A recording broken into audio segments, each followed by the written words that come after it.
Today on Lykins Motorsports channel, we're going to talk about a 327 small block Chevrolet build. That's why I put the viewer discretion is advised warning up. So everybody knows me as being a predominantly Ford builder, and I have bled blue for I guess as long as I've been a car guy. But I do. That's apropos for the topic today. I do build a few GM products here and there. Mostly they have all been for either really good friends of mine or for existing Ford customers who happen to pick up another vehicle and they need an engine build. So if I were to count all the GM builds that I have done, I can count them on, if I had 11 fingers, that would be the number. So 10 fingers and one toe, I guess.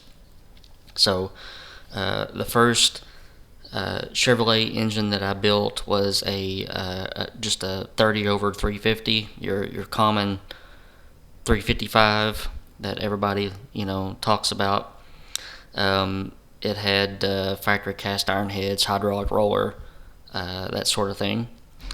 I think it was 320 horsepower, if I remember correctly.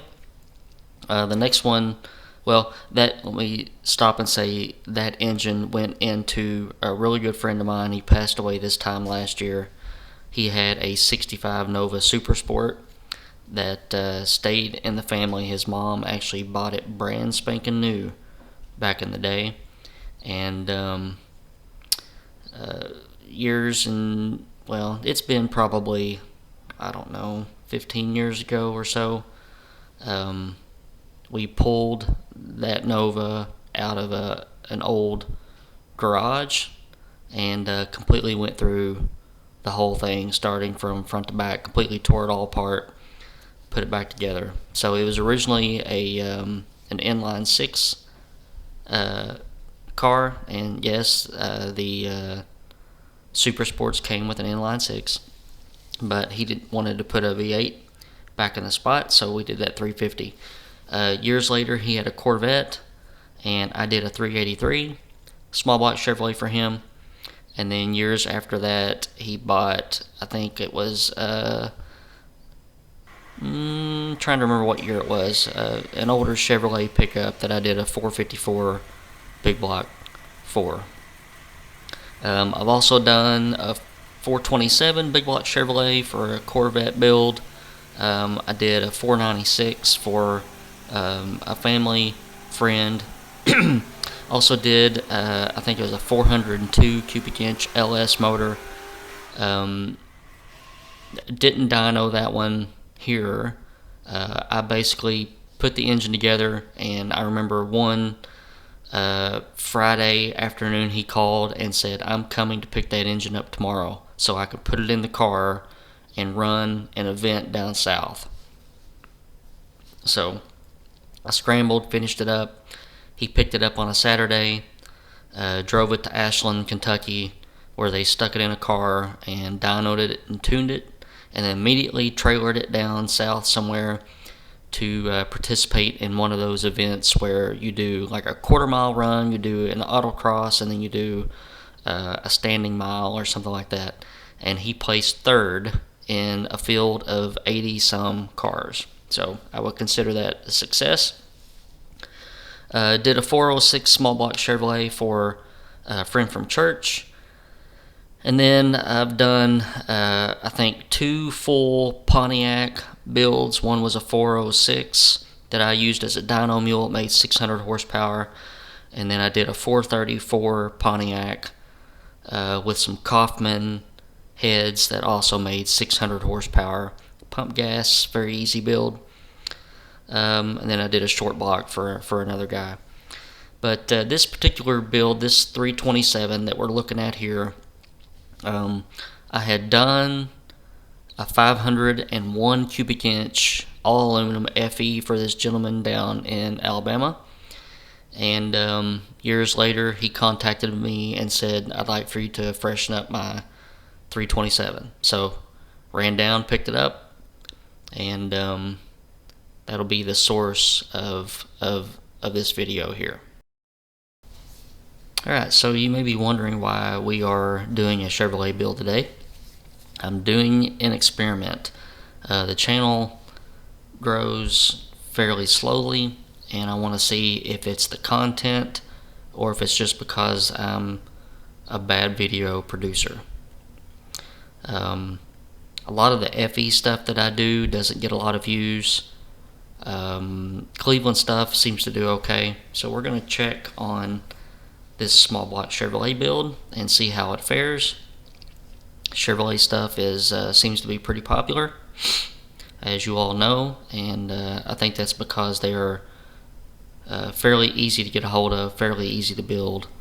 Basically anybody can put one together. You just put all the parts in a bag, shake it, and out pops an engine. But we're going to see how this video fares in the overall view of things. Okay, so this is how the engine came to me. It's a very, from what I understand, an early 327 that has the canister in the lifter valley. We were able to do away with all that and bypass that, run some breathers on the valve covers. But early 327 block was standard bore, and we baked and tumbled it, ran it through all of our normal machining processes, and bored, honed with torque plates, squared the decks up, line honed the mains with ARP fasteners, and it comes out looking like this.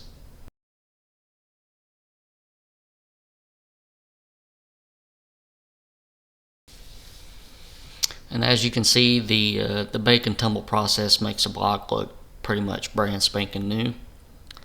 Takes all the grease and the dirt, grunge, grime, paint off of it, and everything just looks brand spanking new.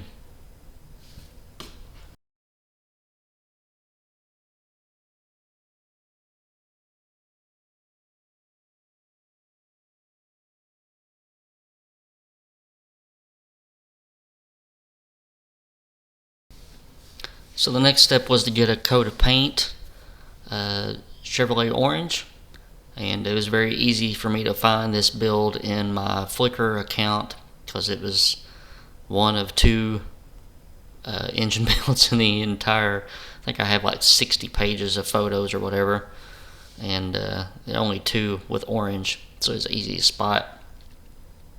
Used the factory 327 crankshaft, obviously checked all the main bearing clearances and rod bearing clearances. Looked like Federal Mogul bearings on that one. Custom hydraulic roller camshaft, and then we used some Scat I-beam rods and some Race Tech pistons. It's a flat top with a little bit of volume to it. I think the heads were 65 cc's, so probably around 10 and a quarter to 1 compression, something like that. Very nice looking build. A Coy's billet timing set to work with the hydraulic roller.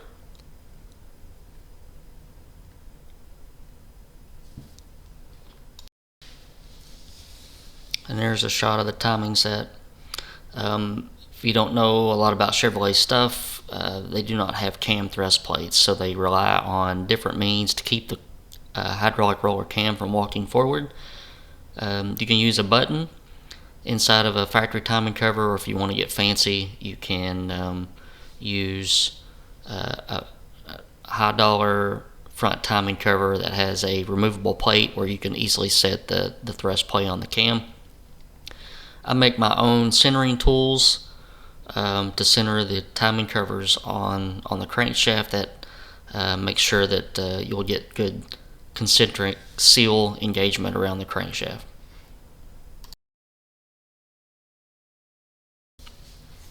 Here's a shot of the underside with the Race Tech pistons and the scat rods. That's a really nice combination of parts.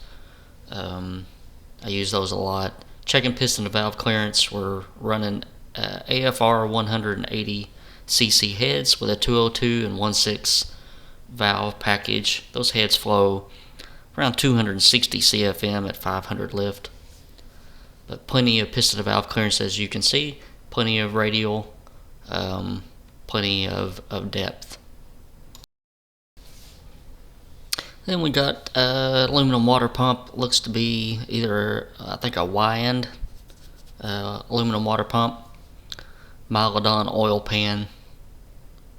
Just going to go through a series of photos here. Power bond harmonic balancer. Head gaskets going on. Small block Chevrolet stuff is, you can't put those on backwards. Morel link bar lifters in the background.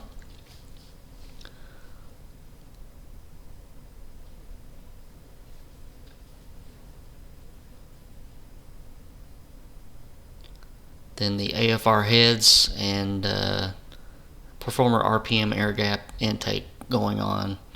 Starting to button up manual fuel pump or mechanical fuel pump, MSD distributor, aluminum water neck.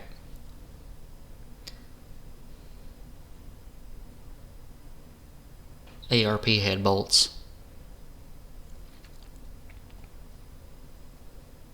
There's my best helper there putting spark plugs in. We got some Comp Cams Ultra Gold rocker arms, and yes, I did wash her hands thoroughly after she touched that engine.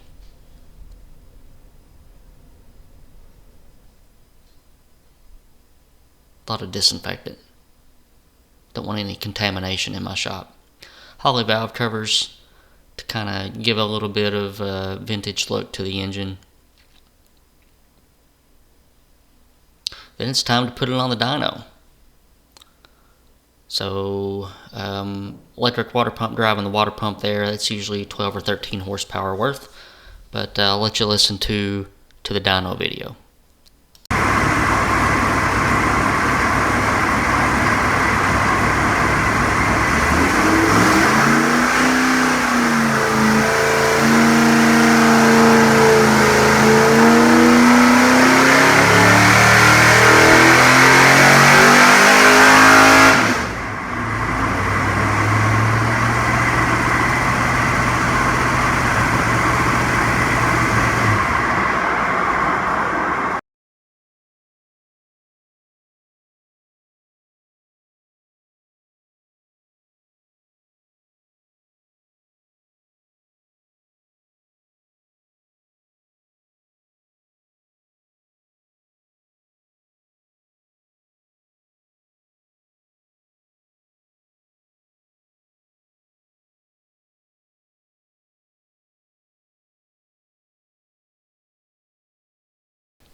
Alright, so that engine made 425 horsepower at 6,200 RPM with 400 pound-feet of torque. I don't know what I did with the dyno sheet. This has been quite a while ago, and it wasn't in my Flickr account, so I found it on an Instagram post that I made, which told the horsepower and everything, so it should be accurate. But not bad horsepower from a 327. Obviously, the AFR heads and the aftermarket intake and the hydraulic roller camshaft really made a big difference there. Some of you guys who are more in the know about GM products, you can post up what that engine probably made back when it was brand new. And keep in mind that it was an early engine, from what I understand. I don't really... a lot of the stuff I've said has been in jest. I really don't have a bad outlook on GM products. As I mentioned earlier, I even did a Pontiac dyno mule for myself years ago. So I think, in all honesty, GM had some really good looking vehicles over the years, and I'll give them props to that. And I'm not going to be a hater on different brands. Everybody has their own likes and opinions, and that's fine by me. Thank you guys for watching this video. And thanks for sticking with me, even if you are a die-hard Ford fan, to cut through some GN content. Thanks for sticking with me. Just as a reminder, at 6 o'clock Eastern Standard Time today, we will have a live session, Ask an Engine Builder questions. So I will be the engine builder. You guys will be asking the questions. We should be able to pop through this pretty easily for about an hour. And if you guys have any questions that you've been pondering upon, or want some inside tips or anything like that, then we'll try to address those. So I expect you all to be on your best behavior. And I'll leave it at that. If you haven't subscribed to the channel, please do that now so that you don't miss out on any content. And hope to see you all here this evening. Hope you're having a good weekend. Take care.